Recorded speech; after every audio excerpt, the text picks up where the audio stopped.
Good morning. December 23rd, 2019, Monday. We're here at Hakeem's Bookstore. This is for our people.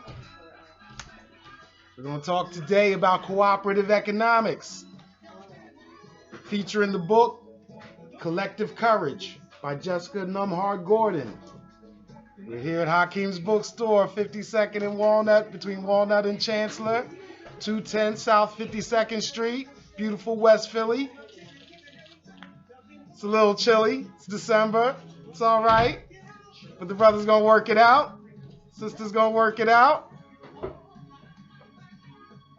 We're here for our people. We're talking that Black-ish. This is in honor of Listevelt Middleton, the founder and creator of For the People. If you're old enough, if you're old as me, you remember that back in the day on PBS.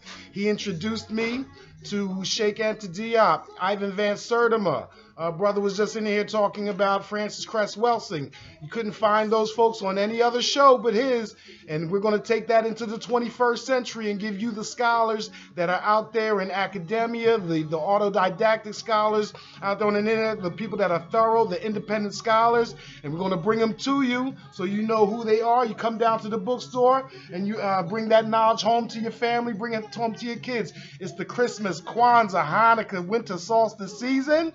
And we got that. We're going to, just as much as we need to give gifts that our kids enjoy, we need stuff that feeds their brain as well, right?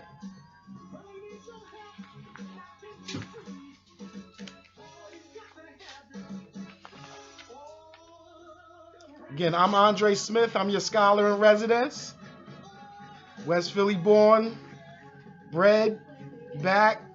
Former law professor, 15 years at Howard University, Wiley University, Florida International, Penn State. Again, I've written a few different books. You'll forgive me if I start plugging a few of mine. I'm trying to finish the one I need to have done by the end of this year, Afro-Atlantic and Jurisprudence, right? We're here down at the oldest black bookstore in Philadelphia, the oldest black bookstore on the East Coast, one of the oldest in the country since 1959. Founded by Dawood Akeem, right? Run by Princess Y. We got a special guest. We got Princess Glenda in the building today, right? Got the royalty in the building. Super producer Chris is in the house, right? Check us on social media, Hakeem'sBookstore.com, Hakeem's Bookstore on Facebook, Hakeem's Bookstore on Instagram. You know where we can be reached. If we don't have the books in the store, let us know. We will order them for you. Right? We will go get it for you. Today's topic, again, we're talking about cooperative economics. We're talking about Ujaama, right? We're talking specifically about this book, Collective Courage, right? A history of African-American cooperative economic thought and practice. A lot of times I talk about capital and capital accumulation. I think people may misunderstand sometimes what I mean by that, and this is going to give me an opportunity to clarify what I mean by black capital accumulation, because it comes in so many different forms. So the idea of black capitalism or black socialism, those terms don't really mean a lot to me, and this book is going to show you why, on how we need to be just as pragmatic as we are theoretical. So books like this should lead us to others that help us create businesses and other institutions that we're going to support. Right? Oh, got that Teddy Pendergrass, Philadelphia Heroes in the building. Wake up, everybody. Before we talk about this book right here, I want to give you a quote about collective action, about black collectivity, right? About black collective consciousness. And this is going to go, and this is a quote not from a brother, not from a black scholar. This is from the world famous scientist, Albert Einstein, right? You've heard of Albert Einstein, right? It's the 21st century. His memory may be fading, but you know the name.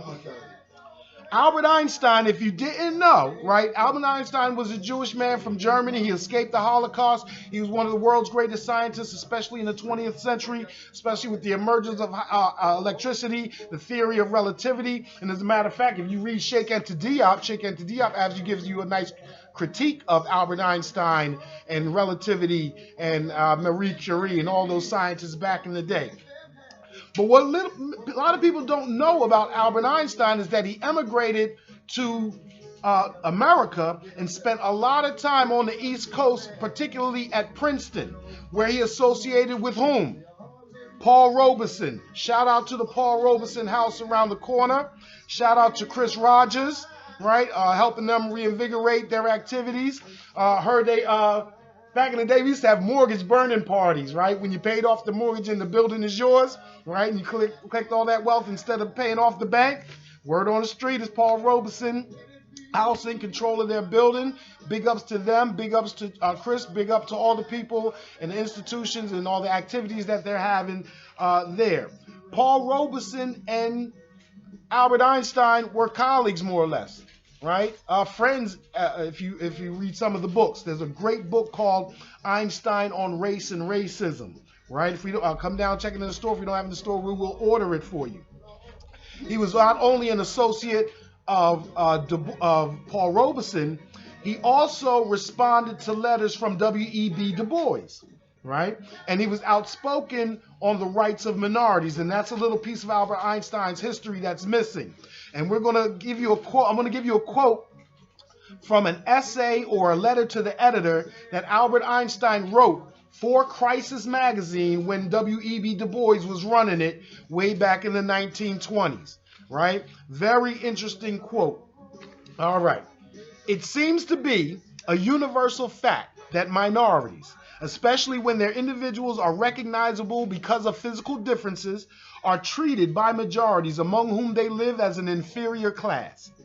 The tragic part of such a fate, however, lies not only in the automatically realized disadvantage suffered by these minorities in economic and social relations, but also in the fact that those who meet such treatment themselves, for the most part, acquiesce in the prejudiced estimate because of the suggested influence of the majority and come to regard people like themselves as inferior. You know, we talked about the myth of black inferiority in here a lot. Furthermore, this second and more important aspect of the evil can be met through closer union and conscious educational enlightenment among the minority, and so emancipation of the soul of the minority can be attained. The determined effort of the American Negroes in this direction deserves every recognition and assistance. Signed, Albert Einstein. Right?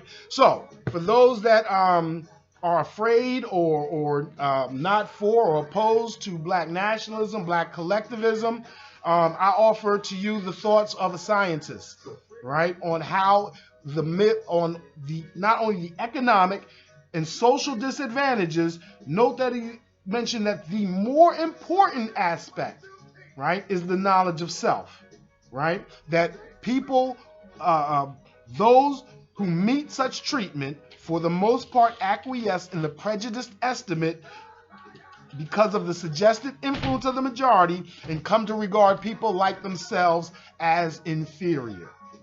Right? That we sometimes promote the myth of black inferiority ourselves. When we talk about black people can't do this, black people can't do that. When it's actually a lack of wealth that prevents us from doing those things rather than a lack of motivation or verve or energy. And that's what we're going to talk about today when we talk about collective courage, Jessica Numbhard Gordon, right?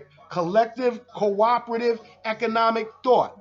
Right? Institutions since slavery that have come together to build up institutions of self-help, right? Of mutual assistance. And the bottom line with all of them is they all rely on trust. All rely on belief in each other, right? So you can't have collective thought, you can't have cooperative economics if you believe other people such as yourselves are inferior. Right? So that's how all of these books connect here. We talk about the economic program, but that requires you, again, to have the knowledge of self. It requires you to educate the children. It requires you to have good health and good spirit. Right? So the Afrocentric or African-centered or black-centered themes that we have here all work together towards that liberation, y'all. Right? Teddy P showed us how we can combine it all together. Marvin Gaye showed us how we can all combine it all together. The entertainment, the education, the enlightenment, the spirit. We're here at Hakim's Bookstore, 52nd, between 52nd and Chancellor and Walnut. Get the free parking on Chancellor, right? We give enough to the city. Get the free parking, all right? It's Kwanzaa time, right? Come down, come get the Kwanzaa books, come get the Kwanzaa themes, right? Teach your kids, right, the alternatives, right? Or Christmas. Again, I'm a fan of Christmas because I know the story, right, of the Trinity. Goes all the way back to Osiris, Isis, and Horus. Then the new Trinity, right? It's all, hey, we're going to celebrate the Creator in whatever form you believe. But an interesting thing about Kwanzaa, and an interesting thing that I want to support about Kwanzaa, and this idea of the terminology and learning Swahili as a Pan-African language. This is not just something that's going on in the United States. For those of you that are following Africa and its emergence, right? There is also Pan-African movements going on in Africa at this time, and one of their programs is towards Swahili as a continental language. So just this weekend, I was on Facebook and I saw an interesting article about South Africa. South Africa's educational system is adopting Kiswahili as one of the major languages to study in school as a second language, right? Small steps, small steps. There was also news this week about the ECOWAS, the Economic Community of West African States, abandoning France as their Federal Reserve, that they are creating their own currency called the ECO, and they're trying to launch that within the next several months or years, or what have you. Again, incremental steps, incremental steps. There are no silver bullets. Right? There's no one thing that we're going to do to liberate ourselves. It's going to be the micro actions of every single person, including you and me, right? There's a brother over in South Africa, one of the leaders of the political parties, Julius Malema, right? And he's also pushing for this Pan-African United States of Africa, that at a certain point, those colonial borders are going to have to come down, and each of those, all the peoples of Africa inside the diaspora and outside the diaspora, have to see the worth in dealing with each other in a collective manner. What that collective manner is specifically, we're going to talk about that a little more later, because we hear that slogan, collective economics, cooperative economics, African collectivism. And I'm for it, but it's got to be more than a slogan. What does it mean if you and I want to start a business together and we're going to do it in a collective fashion, in a cooperative fashion? We're going to talk about that a little later, right? We'll go through some more shout outs. Know that we're here at Hakim's. We're here till 7 o'clock today. 11 to 7, right? Doing our Christmas holiday thing. Tomorrow, only open till 5. It's Christmas Eve, right? Now, for all my brothers out there that wait till the last minute, I'm with you. We are of kindred spirit. And know that when it comes to that last day before Christmas, I happen to find myself in this store picking up the gift of knowledge to bring to the people. We're going to be here till 5 o'clock tomorrow. So you last minute folks like myself, we got the good stuff right here. 210 South 52nd Street between Walnut and Chancellor. We're going to have Kwanzaa hours. We'll announce those maybe a little later. But today we're open up till 7, extended hours. Tomorrow, 11 till 5. There was another news blurb that made me think about how important it is for you guys to come down here to the store. India, the nation, the country in Asia with 1 billion people, that is supposed to be a capitalist and a democratic society, shut down the internet entirely because there were protests against their new laws that were going to disenfranchise or remove the citizenship possibly from religious minorities. And the protest about that particular law got so intense that the government decided to shut down dissent and shut down the internet. I mention that in India because that's a larger democracy, a larger capitalistic country than the United States of America. They have almost 3 times as many people. And they shut down the internet. So it's not just a small republic. It's not just a communist or socialist state that shuts down the internet so that the people can't have information. This is going on in one of the largest democracies in the world, one that is larger than this particular country, right? So the idea of trusting the internet, trusting that our information will be presented fully on the internet, number one, and then that it will always be available to us, current events tell us that is not the case. Right? Current events tell us that we have to have these physical books on our bookshelves where there's no one in between us and it. I also saw news blurbs earlier about the University of Timbuktu still retaining over 700,000 books from the 12th, 13th, 14th, 15th, 16th century that no Portuguese slavery, no Islamic or Almoravid slavery or conquering or colonization destroyed over 1 million books that still remain in those universities, right? So again, we have to have these mini colleges, mini educational institutions in our home. A child only educated at school is an uneducated child. We have to have all those. We have to have those books to educate ourselves. How are we going to teach the kids if we don't know? Right? How are we going to teach the kids if we don't know? And videos on YouTube, that's great, right? But where do they get their information from? Let's go to the source. Let's go to the source. But we have videos in the store. Don't let me knock it. Some people are readers, some people are physical learners, some people are visual learners, right? So let's develop Middleton, the old for the people. We got the DVD in the shop.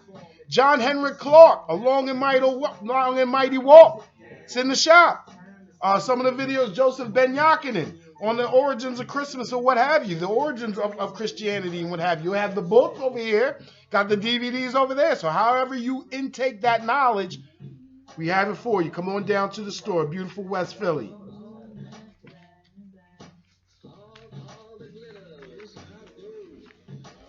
We got to keep it in the family, y'all. We got to rotate that. Before we rotate our dollars and knowledge in the community, let's rotate that dollar and money and knowledge in your family. Black history starts in your family. Black history starts in your family. You might ask you never know. Your grandmothers, your grandfathers, your aunts and uncles, you don't know who they know until you ask them.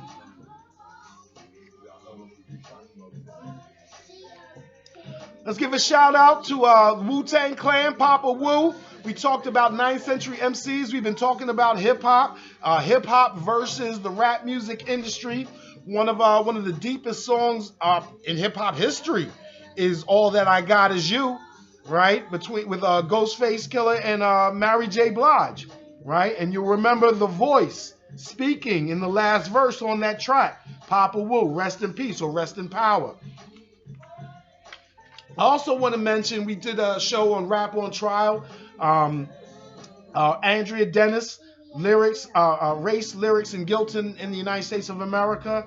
Did you know she also wrote an article called A Snitch in Time, right? Talking about the Stop Snitching movement as it related to slavery, right? As it related to the Stop Snitching movement when it came to Nat Turner, Denmark Vesey. Right? So this concept of solidarity, collectiveness, we can interpret it in a lot of different ways. All right, we got both the princesses in the house today.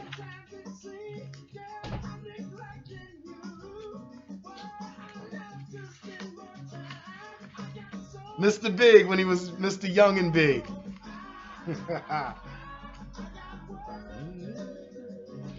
So another update on the Byron Allen case. Again, at least 3-4 episodes now. Wow, we're rolling along, y'all. About 3-4 episodes ago, we talked about the Byron Allen versus Comcast case, about the Civil Rights Act of 1866, and whether or not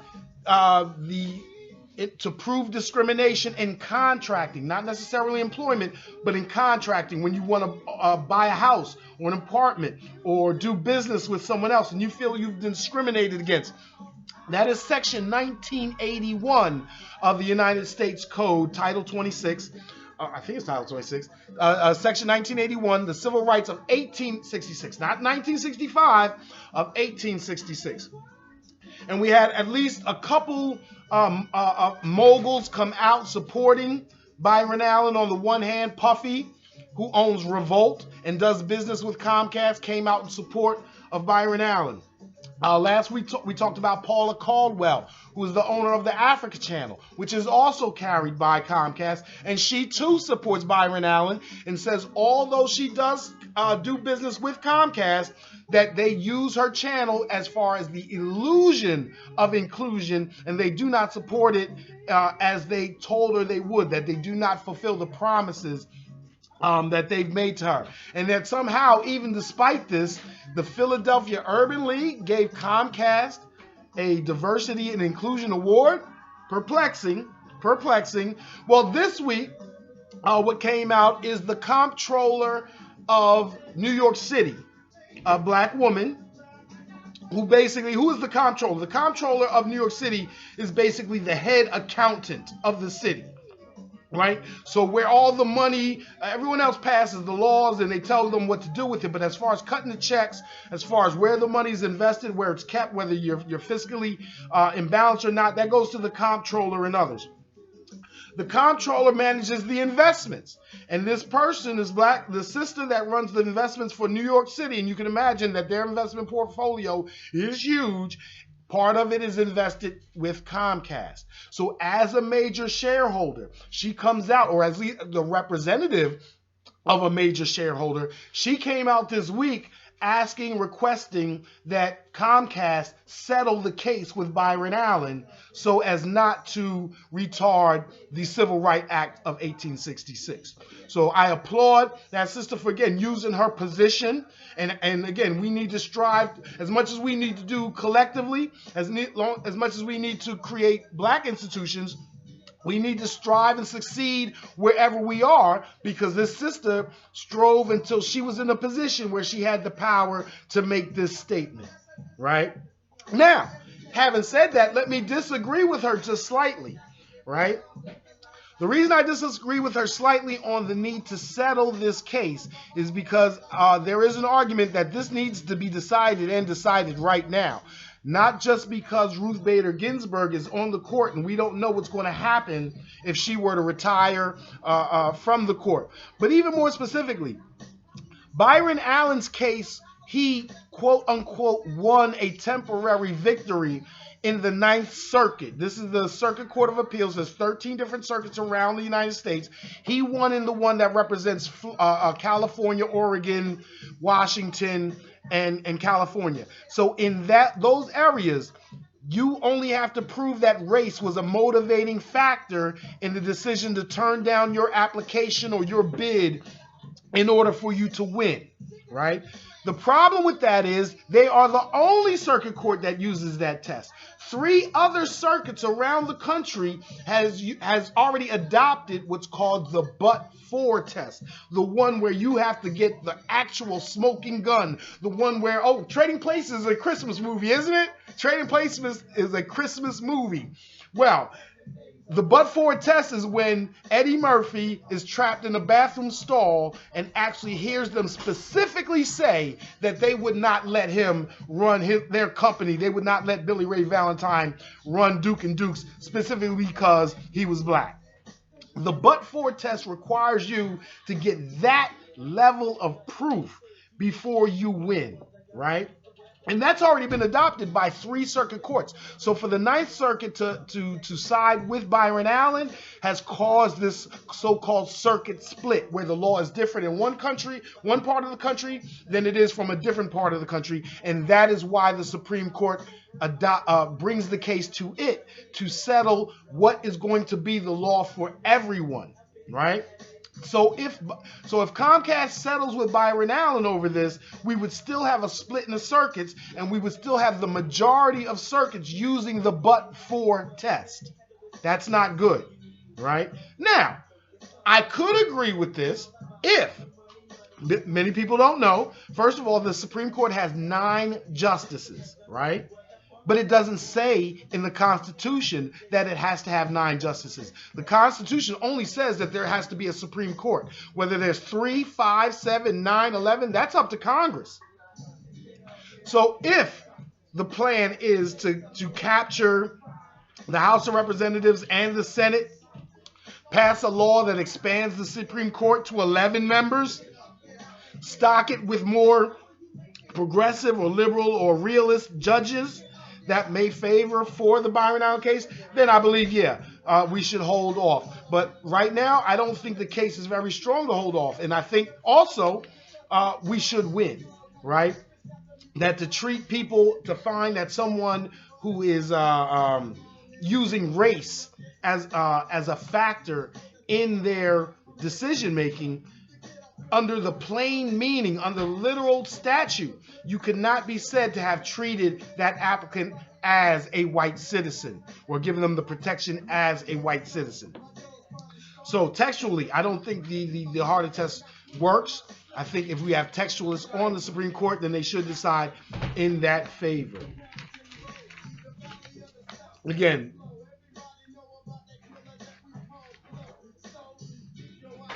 right? We're talking about economic justice. We're talking about getting up, get out, and get something.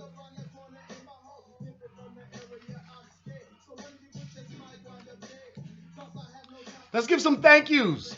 Let's give some shout outs. Before we get to the meat of the subject, before we get to our subject, Collective Courage, Jessica Numbhard Gordon, great book on history, great book on collective economic thought. If you're around, if you don't like black capitalism, if you don't like feudalism, if you don't like the way this system is running right now, what are the alternatives? What is the better system? It is one way to complain about what is. The question becomes, what should it be? This is offering a different economic model, the co-op model, the united model, the collective model. We'll talk about that very shortly. First of all, let's give a shout out to Temple University. Let's give out the shout out to Temple University for coming for an event that Hakeem was able to participate in not too long ago. A shout out also to Molefe Asante, the director of African Studies and Africology, the father of Afrocentricity. If you've ever used the word Afrocentricity in your speech, this is the brother that basically coined the term here in Philadelphia, Temple University. First PhD program in black studies in the country. Then came UCLA. I think that's how it went down. The Egyptian philosophers, ancient African American voices from Imhotep to Akhenaten, right? I'm very critical of German philosophy, right? But then again, what is the alternative? Molefe Kente Asante, he's on the shelves in here. Thank you to the I Buy Black crew.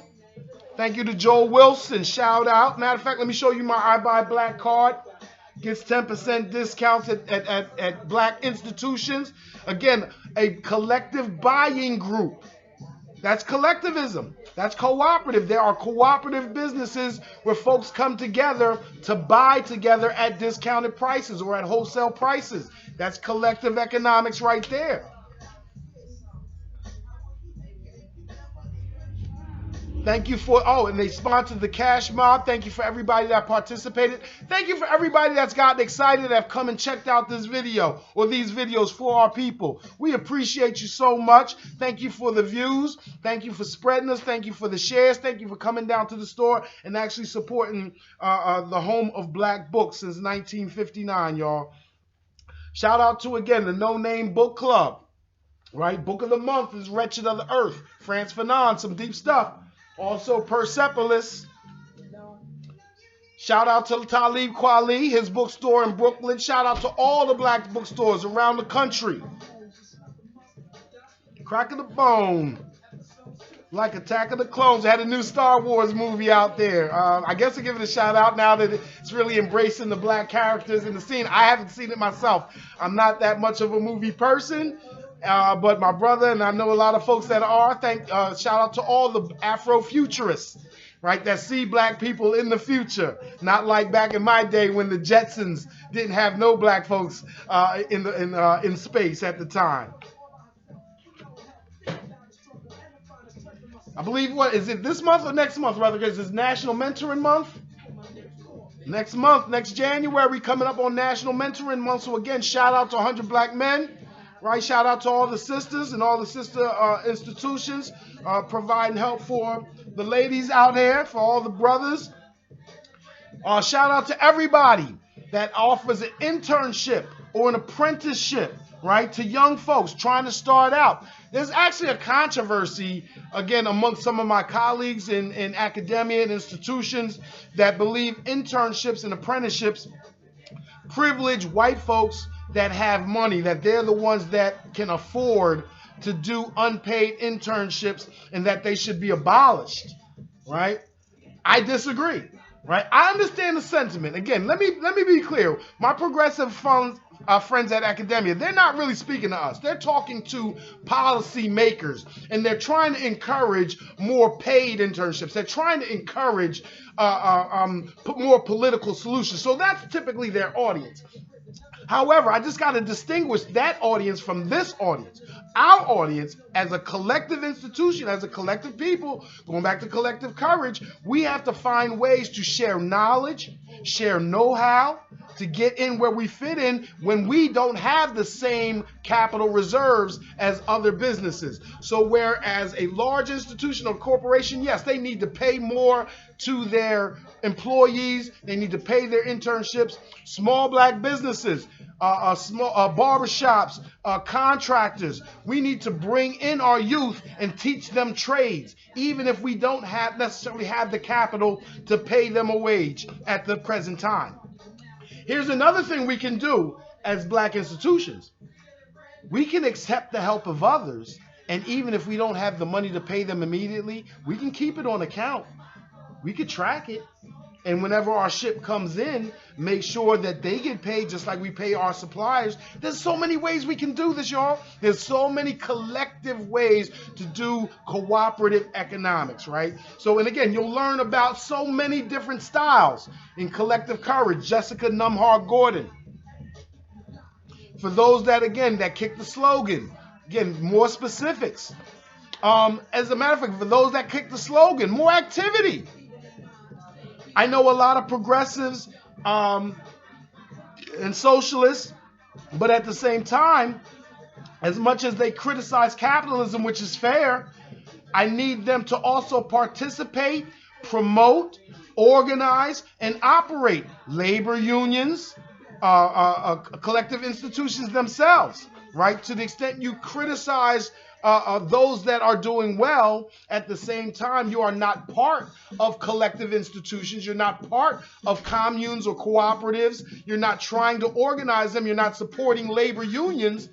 Then it just seems like you're dragging black people down that have done well. What separates a legitimate criticism from someone who is just a crab in the barrel? And that is your own activity. What are you doing that is better? Right? What are you doing in this cooperative, collective fashion? Are you promoting unionization? Are you promoting co-ops? Are you a part of a co-op? Right? Let's come together on all that. Shout out to Mastery Charter School and the interns that come here to Hakeem's Bookstore. Help learn a trade. Help out the institution here so we can last for the last 60 years and another 60 after that. Shout out to the Philly Inquirer. Shout out to the Philly Inquirer for their stories on Hakeem's Bookstore over the last couple weeks. Mensa Dean, MSM Dean, we want to give you a shout out. Thank you for coming around in West Philly and giving everyone, giving us a little love. Shout out to, I want to give a shout out to the African American Heritage Ministry and educators for their upcoming Kwanzaa celebration, right? December 29th, 1 o'clock to 3, Grace Baptist Church of Germantown. Right, 25th West Johnson Street. Oh, that's right across the street from where my aunt. I spent so much time on that specific block as I grew up. Let me tell you, December 29th, 1 o'clock. We're going to celebrate all the 7 principles: Umoja, Kujichagulia, Ujaama, and we're talking about right now, Ujaama, right? Nia, Kumba, Imani, right? 7 principles of Kwanzaa, and hopefully inspire you to live those principles all year round, right? Speaking of, right, we got the Swahili counting books, Swahili alphabet books. Let's make the language, let's make the terminology more than something that we're just kicking at the end of December, right? When we talk about being multilingual, I speak Philadelphia, New York, and DC. Right? Along with English, along with legalese. Mathematics is a language. Let's talk about our own languages, Swahili, all of that. Right? Shout out to, we got another Kwanzaa celebration, Big Dre, Sharif Al-Mekki. Right? All right, let's do it. Let's do it. The Universal Kwanzaa Alliance, Brother Robert Dickinson, Sister Wanda Dickinson, right? Queen G. Right, where we're doing this on Shoemaker for all those in West Philly. We did one in Germantown. Let's talk about Saturday, December 28th. Collective work and responsibility, y'all. 53rd and Media, right, at Shoemaker. 12 to 7 all day. We got entertainment, small donation, right? Come check us out, everybody. What we're talking about here in a general sense is social capital. That's what we're talking about in a general sense. When we're talking about Kwanzaa celebrations, we're talking about internships, we're talking about not just your particular know-how, but the sharing of knowledge between each other. Social capital makes up for all the other capital gaps. I can't do it on my own, no matter how much I know. I'm also going to have others that know other things that I don't know. And then we all join together to make things better for each other. Oh man, I wish Anthony B. Raid the Barn. What did he say? He said, nobody wants to plant the corn, but everybody wants to raid the barn. All right, come on, we gotta all come together to plant the corn. Shout out to all the educators out there, right? Shout out to all those that take it beyond the script in our schools, right? At our homes, right?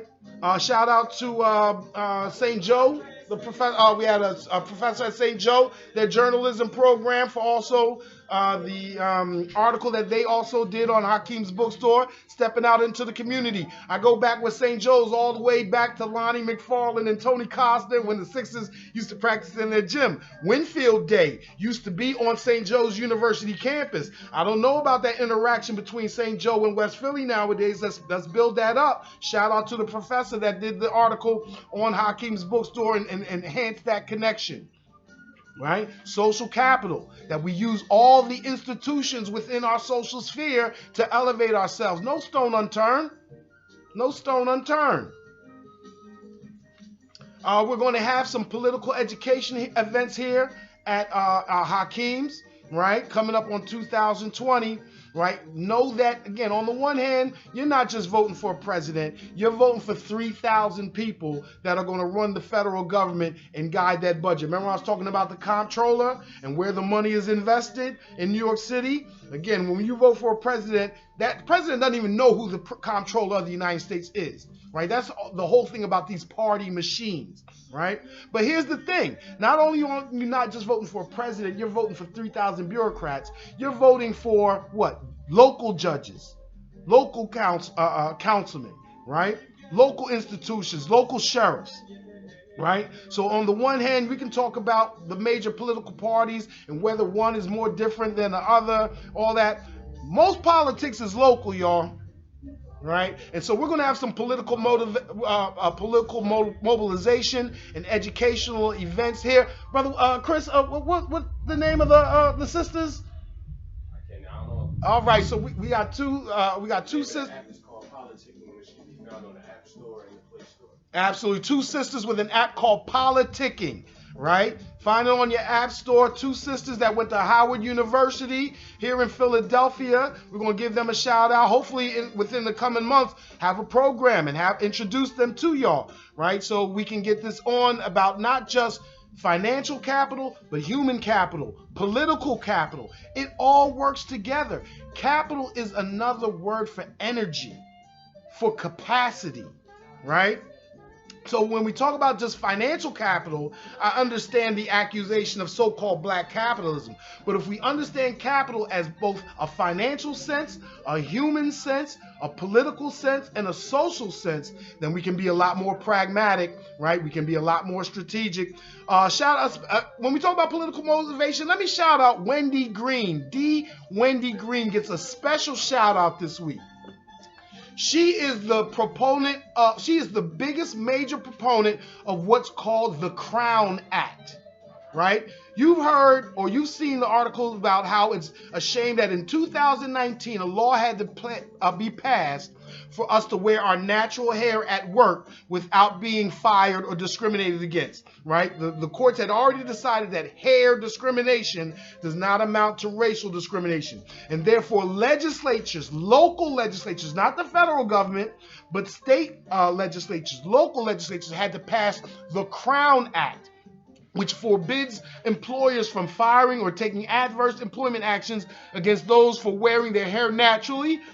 And the major proponent of this law is Wendy Green, a law professor at Drexel University. She just got there 2 years ago. She used to be at the University of Alabama, and I believe this year she is visiting at Washington and Lee. But I just need you to know that the scholars that are in West Philly at Drexel, we got Dorothy Roberts on the bookshelf. She is one of the donnas at University of Pennsylvania Law School, right? They are in your midst. They are in West Philadelphia right now. Hopefully they graded their papers and they're home chilling, right? We're on winter break. So any of my professors, any academics tuning in, want to give a shout out to y'all, but I definitely want to give a shout out to Wendy Green. It is not often that those of us in the halls of academia can actually count something that we've written that has produced actual legislation or actual change within the political environment. So I cannot speak enough about how proud we are of Wendy Green. And just to back her up, know that we got some of the books that's Hair Love in the bookstore, right? Hair Love. You might have seen, I recognize this cover from a meme that I've seen on social media about a video about a brother combing his daughter's hair, trying to learn how to do it. Shout out to Lauren and Jasmine, my daughters that are grown now, and I apologize for all the pain and suffering for back in the day when I was trying to do the thing. And of course, I didn't do it much, and that's why when I did, it wasn't all that great. But for all the brothers out there struggling, I want to say struggling, all the brothers out there striving to be great parents to their sons and their daughters, want to give you shout out to all that, the brothers and all the sisters. Don't touch my hair. Don't touch my hair. Sheree Miller. Nappy Hair by Carolivia Heron, illustrated by Joseph Peda. Right? Fantastic stuff. Again, if you're running out, all my aunts and uncles, cousins, trying to find something for your nieces and your nephews, Hakeem's Bookstore, 210 South 52nd Street, in between Walnut and Chancellor. Come get this Lupita Nyong'o, right? Illustrated by Vashti Harrison. As a matter of fact, you're going to see that name Vashti Harrison on a lot of books around here. Star, right? Star. Vashti Harrison, Lupita Nyong'o. Shout out to Sharon Draper, Patricia McKissick, all those others that have great books. Let's talk about some of these independent booksellers, right? Again, when we talk collective economics, we're talking about independent bookstores and independent authors working together. Yes, each enterprise is individually owned, but from a social capital standpoint, from a collective economic standpoint, independent black authors and independent bookstores have to come together, right? And give you books that you're not going to get anywhere else. Where else are you going to find a black book for black kids specifically relating to autism, right? Specifically relating to autism. Jay just wants to play, all right? When we talk about independent books, and let's talk about some of my colleagues in academia. I'm going to put you on blast.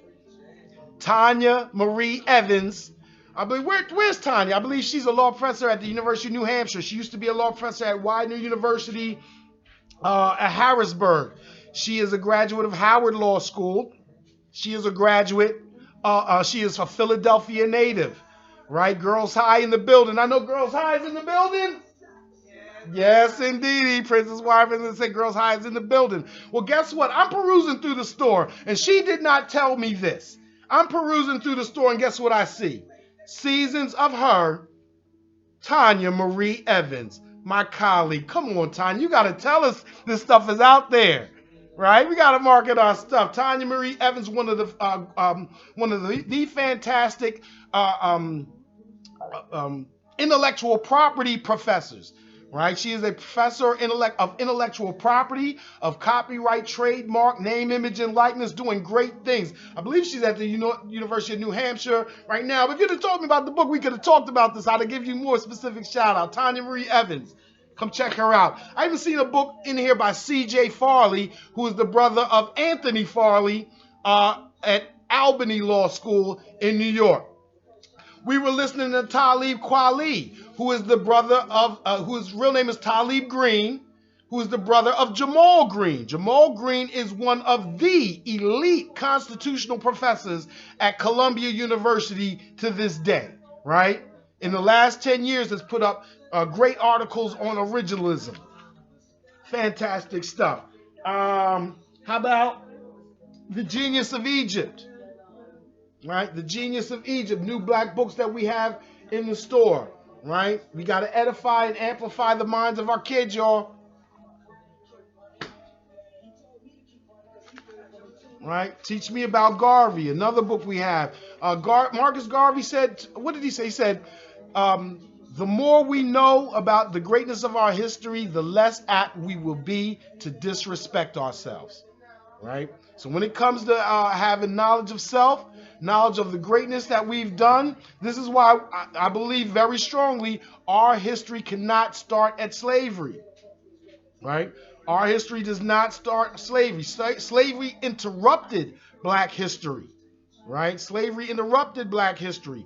But know that when it comes to nationhood, statehood, writing, law, mathematics, philosophy, those things are 6,000 years old, and your people, your ancestors that did these things. So anything that we are talking about doing, as far-fetched as it may sound, as grandiose as it may appear, know that we've done these things before.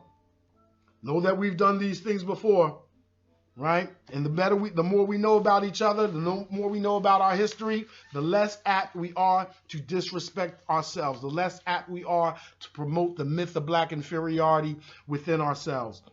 Other great books that have come out this week. First of all, you guys know I'm waiting on Ruha Benjamin's Race After Technology. I can't wait to get my hands on that. Right? We definitely got to do a show or something about, again, brainwashed and others about media and the myth of black inferiority. But this is even more about race and technology, how computer programs, how algorithms that purport to be colorblind and fair and neutral are still being designed by people who have racial biases. And if the programmers have racial biases, the programs will have racial bias. So let's not be confused in thinking that technology is going to bring about a world where we don't have to look out for ourselves because it's neutral or so-called post-racial. Ruha Benjamin has given us Benjamin has given us a book that we can all read that is detailing how the algorithms and the technology coming out today, how those will reinforce racial hierarchy if we're not careful. If we don't ourselves become STEM masters and programmers. This world is, in the 20th century, it was between those that understood economic thought and those that did not. In the 21st century, it's going to be a real divide between those that can program computers and those that will just be programmed. All right? So again, for our kids, for our children, right? Math, education, STEM. Again, Hakim's Bookstore, between 52nd Street, between Walnut and Chancellor, out here on 52nd Street, 210 South 52nd. We got a holiday special, drop $50 in the store, and we got titles that you can have for $5. I'm particularly interested in one. Let me give you this one that I need myself. This one, I not only do I need to read it, I even want to get, I got to talk to the brother. International Law and the Black Minority in the United States. I have this home in my bookshelf, right? I had to cop this. I haven't read the entire thing yet, but after I do, I'm going to have a conversation with this brother because, you know, again, when it comes to black folks in the law, I'm all about this. And this is a subject that is not often dealt with in academia with respect to critical race theory. So shout out to those who do. One of my former colleagues, Jeremy Levitt. One of my Henry Richardson, again, at Temple. So Temple not only has the foremost thinker on Afrocentricity, the creator of the first PhD program in Black Studies within the law school, they also have the foremost expert on black folks and international law. And I'm very curious to read this brother's book and see the comparisons between the two. Interesting. From ghetto to community. This is about social capital. Building up institutions. This is about collectivism, right? From ghetto to community, right? How we build up each other. Political capital, human capital, and social capital ties it all together in how we share it amongst each other. How I may specialize in A, you may specialize in B. We put it together, we got A plus B. But by myself, I only got one. By yourself, you only got another, right? Cooperation, collectivism. Save our children, the struggle between black parents and schools. Woo! Man, we're going to have to do a whole show on education, right? On charter schools, on Afrocentric education, right? Again, that's human capital. What are we feeding up our brains with? If there was no money, what would we be able to do? Right? That human capital and how we build up our children. Right? You spend $50 in the store, you get the Kwanzaa set, that's $50 right there. How about that? You get the Kwanzaa set, that's over $50 right there, and then you get any of these titles for $5. Right?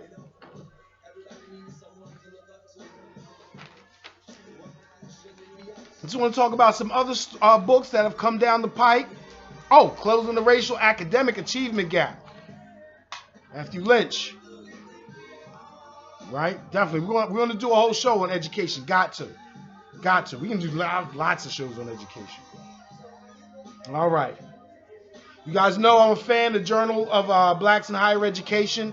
They only had a few books this week. And again, we don't have all that much time. You hear me chatting about. But I just want to mention some of the good books that have come from the great scholars that are out there in the halls of academia. A new book on the Haitian Revolution, Capitalism, Slavery, and Counter-Modernity. Again, by Eduardo Gruner. I'm interested in that one, particularly because I love I want to hear what they say about capitalism, because you can take that in a lot of different forms, right? Was it better to have kings and queens as in Europe? What are we comparing and contrasting that with? Another book, Race, Justice, and Activism in Literacy Instruction. Sounds very akin to books like this, Closing the Racial Academic Achievement Gap, right? So this idea of how we're going to all do better. New Orleans, Louisiana, and St. Louis, Senegal. Mirror cities in the Atlantic world, 1659 and 2000s. Edited by Emily Clark, LSU Press. I'm intrigued. They're talking about New Orleans as this French-based city right, that was created through colonization, and also St. Louis, Senegal, that was similarly established through French colonization, and how they mirrored each other for good and or for bad. We often don't think about some of these, the way other places have been treated similarly to the way we've been treated, and how did they deal with it. African American arts, activism, aesthetics, and futurity, edited by Sherelle Luckett. Coming of Age in Jim Crow DC, Navigating the Politics of Everyday Life by Paula C. Austin. If any of these books intrigue you, hit us up at the bookstore. Hit us up on Facebook. Email us so we can order that book for you. Have it down here at the bookstore so you can pick up that book and also browse around for others.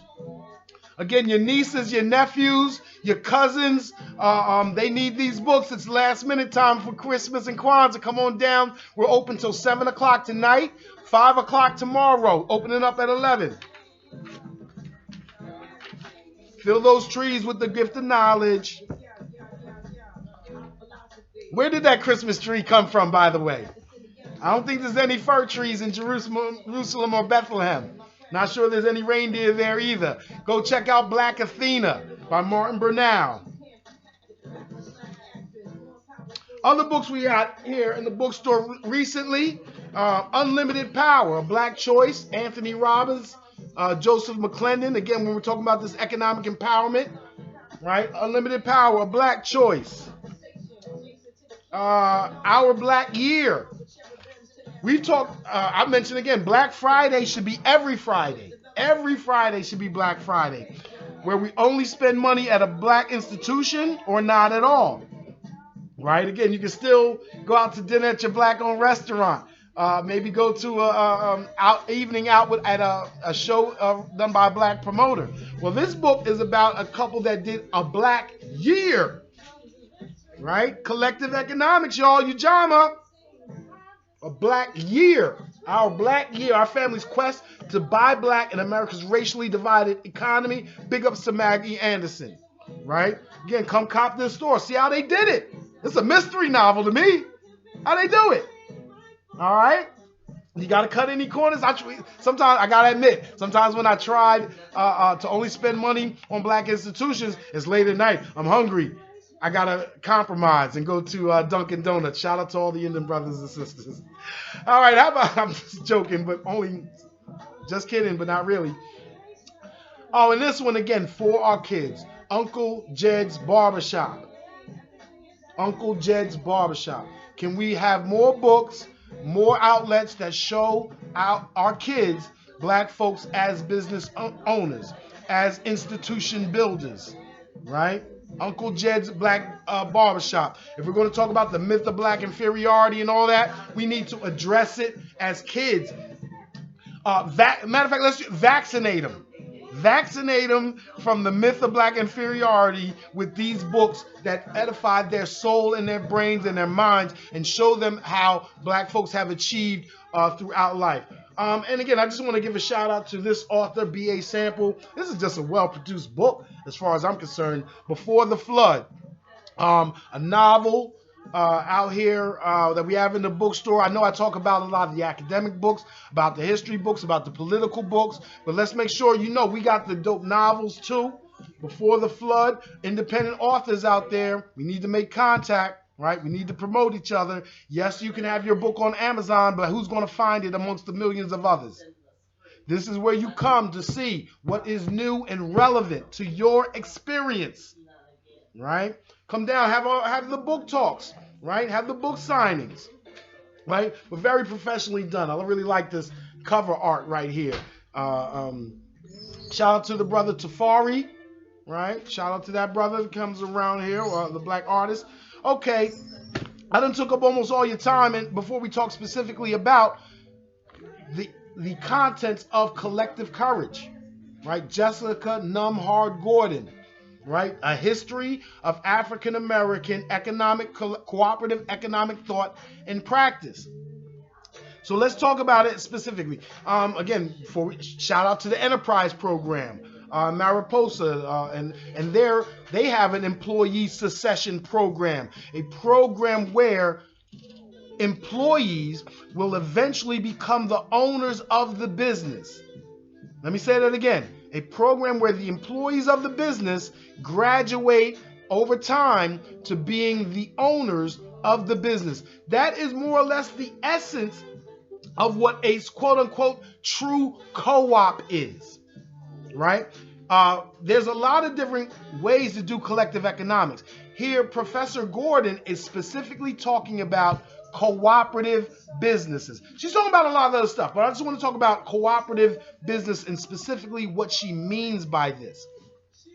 Cooperative businesses or cooperative business enterprises have two features that are all of them have that are elemental. One, shared profits, right? That the profits inure to those who use the business, right? There's no distinction in cooperatives between the users of the business and the owners of the business. It is the users of the business that have come together to create the entity. And so it's still run as a regular business, but whatever profits are generated are shared amongst all of the owners / consumers. So shared profits is number one, and there's a lot of regulations and rules that you'd have to put in place to make that happen, including a limitation on how much stock any one person can own, right? But shared profits, number one, and elected leadership, so democratically elected leadership, right? So again, that one entity does not dominate. That is a principal difference between what they would call cooperative versus capitalistic. Right? Again, I don't really think that there's such a hard and fast line between the two, but again, that's what we do as academics, is come up with these definitions, right? So it's useful for the moment to say that a co-op is where you get together and create a business where everyone involved is going to share the profits and everyone is going to share the work, and that you're going to elect the leaders instead of the person with the most money dominating the whole situation, right? What are the common tactics? The common tactics usually are what I call withdrawal or boycotts and strikes. The collective enterprise typically operates in a way that we're going to boycott other businesses that have not treated us well. And that's where this book starts off, that the cooperative economic movement begins with free black people that are fighting that are operating with outside of slavery, right?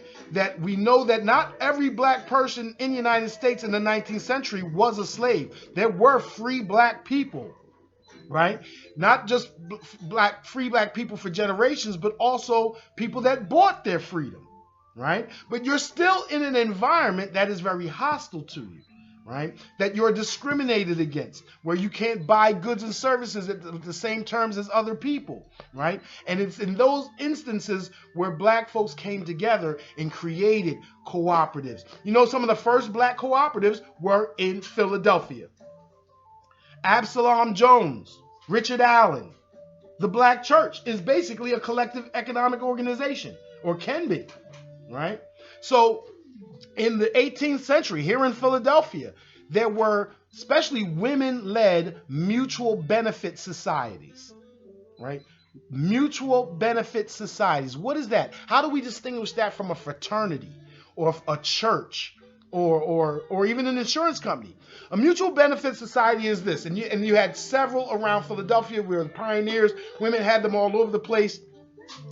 Everyone pitches in an amount of dues every month, week, or year, right? 25 cents, $5, or 100, depends on what the time period. That money goes into a collective pot, right? And the very first thing that they do with this money, or what most mutual benefit societies did, was what? Funeral costs, right? So we know one thing that we seem to see on Instagram and all that, in these crowdfunding sites, is how to pay for someone's funeral.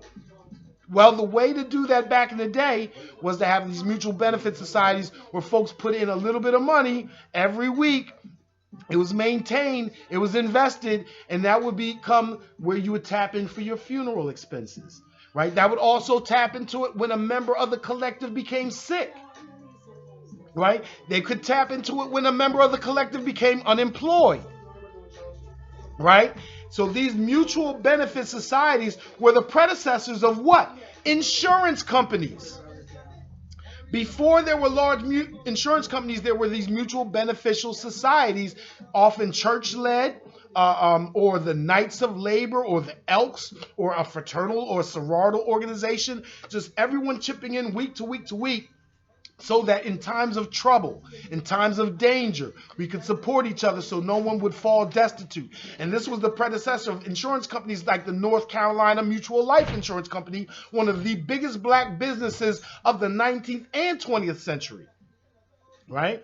So mutual benefit societies were the original black cooperative economic institutions for free blacks. You would even find this within a plantation. But once we became free, there was also collective buyers associations for farmers, or collective purchase organizations for black farmers. We're getting charged too high by Jed's white Jed's corner store or farmer store. We're going to have general store. So we're going to have to come together as black businesses as a purchasing organization or a selling organization. All of these happened in the 19th century. Why? Because we had no other choice, right? We had no other choice but to combine with each other. There were also these communes, right, where we came to live together. But what was the downfall of all of them? The downfall of all of them typically happened to be their success and white jealousy, right? Now, before we get to white jealousy and their attacks on black communities like Tulsa, Oklahoma, on black labor unions, on black communities, on mutual benefit societies, let's deal with our own issues. We, again, have to trust each other, right? These institutions require transparency, they require trust, they require precision, they require accountants, they require us to be, I'm going to use this academic word or something, both academic and Southern word, persnickety, right? Can't be loose. Especially when we know, one of the things that angers me or saddens me about black politicians is them getting in trouble with the law, thinking that they could play as loose as their white counterparts in the game. And every time they do, they find that the scrutiny from law enforcement is harder on us than it is with them. Well, that's the same thing with these cooperative businesses, right? That Marcus Garvey's UNIA, the United Negro Improvement Association, was a collective organization that was torn down, right, by accusations of fraud, by accusations of mishandling funds, right? So being extra tight, right, being extra professional with our institutions is our way to protect them. It's not trying to be white, because let's again go back to the idea that being white folks did not invent accounting, they did not invent law and regulations and rules to begin with, right? So let's understand that we had a hand in creating all that for civilization to begin with, right? Because that has to be a big feature when it comes to black institutions, making sure it's transparent and righteous with the handling of funds. But even when that happens, we are often accused of fraud. There's always rumors that are spread about our leaders, right? There's always innuendo. There is what we call, or what those of us old enough to know call, COINTELPRO, right? The counterintelligence program of the CIA, right? And it's stated, even going back to J. Edgar Hoover and Marcus Garvey, the attempt for whites to prevent the black messiah, right? Or black institutions that would lead towards independence, right? Here in Philadelphia, the collective organization that removed itself most fully from this system is who? MOVE. right? And we know, those of us that were around in 78 in Powelton Village in 1985 on Osage Avenue know how the city, the state, and the laws do not tolerate that type of complete withdrawal, right? And again, what are they going to say? That if they can't talk about your finances, then it's always about the children, right? That they're going to argue that you are harming the children as their reason to come in. And so, again, with this trust with each other, in order to have a cooperative economic institution that's successful, you know there's going to be those that are opposed to it. You know you're going to have to defend yourself. And how can you do it if you don't have trust and faith within each other? If we don't address and attack and put us under this myth of black inferiority, because when that happens, it's so easy to believe that this person did bad or did something uncouth or unlawful when there's no evidence of it from internally. It's all coming from the outside. Again, there's so many types of communal organizations. There's communes, mutual benefit societies, insurance companies, churches and fraternities, employee-owned businesses, user-owned businesses, buyers clubs, investment clubs, right? Shout out again to Joel L. Wilson and all of them with the investment clubs. All of these are collective economic programs where we share the profits, where we elect the leaders, and we think it's a fairer, more democratic way to accumulate capital than just pure individual entrepreneurship. And understand that accumulating capital is still what we are trying to do here, right? Collectivism, cooperative economics is still about maximizing our collective black capital accumulation, but just in its proper sense. There's more than just finance.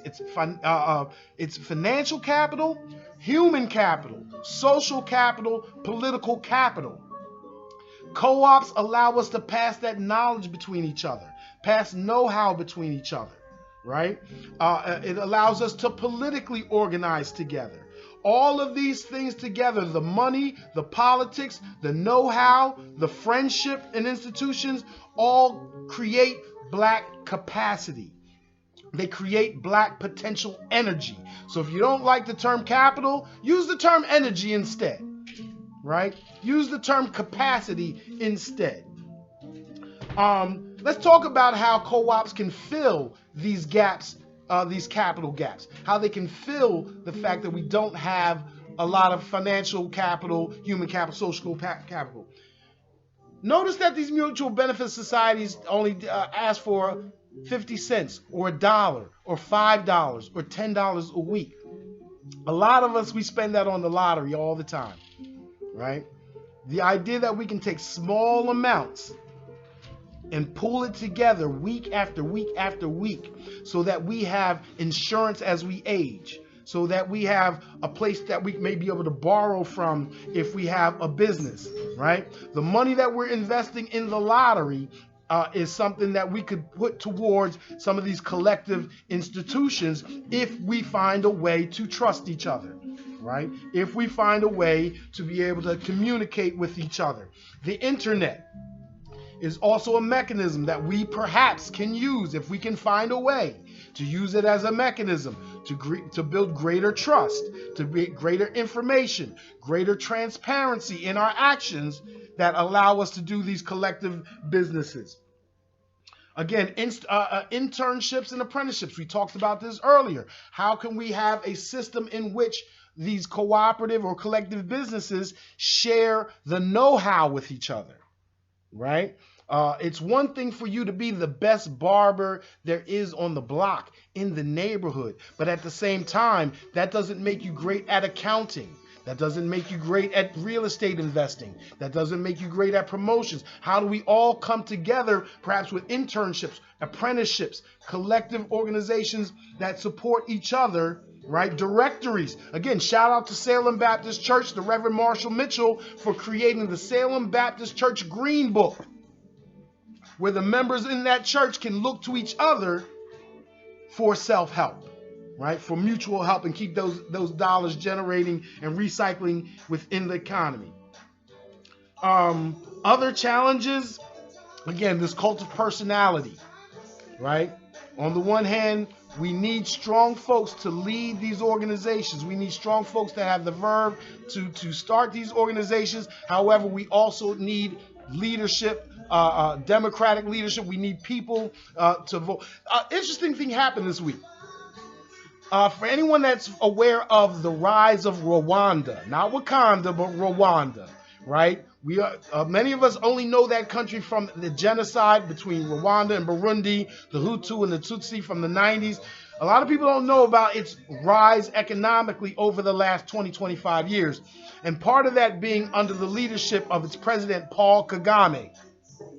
Well, Paul Kagame has had 3 terms, and most people believe that he would win again and again and again, similar to President Mugabe in Zimbabwe and other places, but for his claim that he is probably not going to run again, that there needs to be new leadership. There needs to be a rotation of new ideas and leadership. Right, that Rwanda cannot be just a cult of personality. As a matter of fact, if you want to know what's bad with a cult of personality, remember Jamestown? For whatever reason, a majority or at least substantial portion of Jim Jones's victims were black folks that followed him to Guyana, right? We don't need a cult of personality. We need a cult of leadership where each person seeks to be the next leader and run the organization as good or better than the last, right? So again, trust and transparency, cultivating leadership, the right to withdraw, right? All of these things have to be talked about, discussed internally. So we have organizations that run well. It is one thing to say Ujaama. It is another thing to say African collectivism. It is another to say I support democratic socialism. The question then becomes, what does that mean specifically? How do our institutions run specifically when it comes to that type of business? I know we've gone over an hour. I know a lot of you are probably tired of hearing me talk, but I just want to raise one last issue before I let you go about collective organization. There is one collective organization or collective institution that is still around. Many of you are part of them, and yet we have to reinvigorate those institutions, and they are labor unions. Many of you are part of the teachers union, maybe even the police union, the steam fitters or what have you. And you know that it's not just black unions, but white unions are under attack in this political environment, right? That when it comes to any people, black, white, Hispanic, anyone trying to make it from the bottom to the top, it is unions, labor unions, that have fought for weekends, union wages, living wages, and whatnot. They also, if you watch the movie The Irishman, set here in Philadelphia, right? What was the big issue with unions? When you pay union dues, you create pension funds which operate just like these mutual benefit societies that we talked about, that can take care of folks when they're older, that can also give loans to business owners, right? So unions are already these collective institutions that we need to reinvigorate as black folks. So my progressive academics, my progressive activists, when you talk democratic socialism, when you talk African collectivism, when you talk about collective economics, when you talk about Ujaama, one of the things that I would like to see is more engagement, more promotion of labor unions that promote. I am one that believes college athletes should be paid. I am one that believes every youth athlete in the country, in the world, that promotes. Did you know the NBA has a program called the Junior NBA where they have a tournament for 13-year-olds, right? The NCAA makes billions of dollars off of our black teenagers. And there's what's called an illegal price ceiling on their head. They do not get paid as a child actor, a child musician. is protected by the Screen Actors Guild, is protected by ASCAP, the American Societies of Composers and Producers and Publishers. But our children make billions of dollars for major institutions like the NBA and the NCAA and yet they are not paid. And they are not paid.